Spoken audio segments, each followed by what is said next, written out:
अलहमद खुदा दा भी कीता इस सुजगदा मूल मियाँ ते दूजी नात रसूल मकबूल वाली ने हक नजूल लौला कीता चारे यार रसूल ने चार बहुत सुंदर एक थी एक चढ़न दिल पढ़ना इल्म जरूर बंदे नू कीता फर्ज इलाही करदा इल्म दिले नू रोशन होंदी दूर स्याही। पंजाबी अदब इल्म हासिल करन दा जिहड़ा एक भरमा इजहार मिलता है साडे सूफियां ने उन्होंने बड़े यकीन ते बड़े प्यार दे नाल बयान किया है। यही वजह है कि पंजाब अंदर उदों भी जदों इस धरती का जरिया तलीम उर्दू या दूजिया जबाना नहीं सन उदों भी इस धरती की इस इलाके की जी पढ़ता सी जिन्हों सिखानगी आने जी पढ़न की शरह सी 90% तो ज्यादा रही है। उसकी मुढ़ली वजह यह सी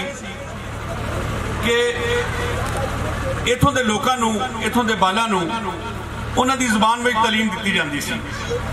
उस वेले दी जिन्नियां भी डिग्रियां सन जिन्होंने असीं मौलवी दी सरफ दी नहव दी तफसीर दी इल्म दी हिफ्ज दी जिवें कि साडे सूफी शहरों को डिग्रियां सन जिमें मौलवी गुलाम रसूल आलमपुरी बारिश शाह बुल्ले शाह शाह हुसैन ये वो लोग सन जिहड़े अपने दौर के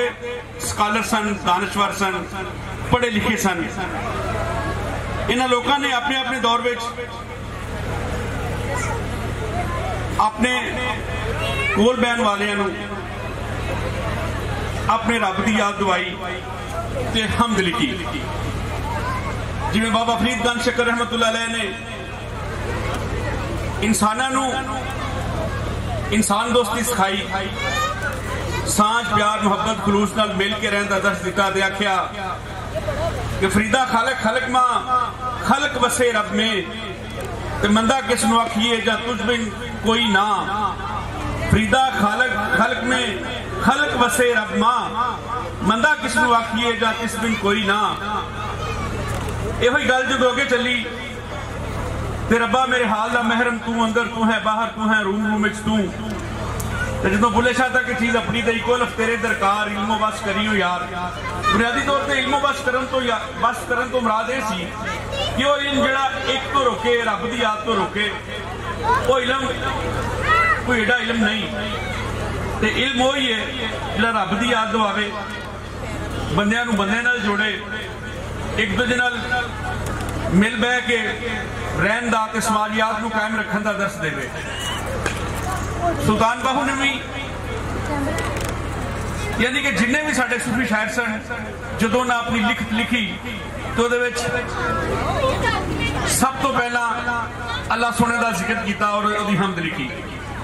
यह रवायत इन्नी पक्की पीढ़ी इन्नी मजबूत सी कि जदों गैर मुसलमान ने सिखा ने या दूसरे मजहबों के मनन वाले ने भी कोई लिखत लिखनी सी या लिखी उन्होंने भी पहला हमद लिखी। यह सफर चलता चलता जो अजोके समय तक आया तो सानू पंजाबी के नवे अदब के चीज नजर आती है कि तनवीर बुखारी होर रब्बा नाम के नाम हमद की एक किताब लिखी। उस तो बाद सीएफवी में हमदिया सीएफियां लिखिया गई ते पहली बाकायदा जी हमद की किताब सी वो हमद चिराग दिलों के चानन के नाम सामने आई।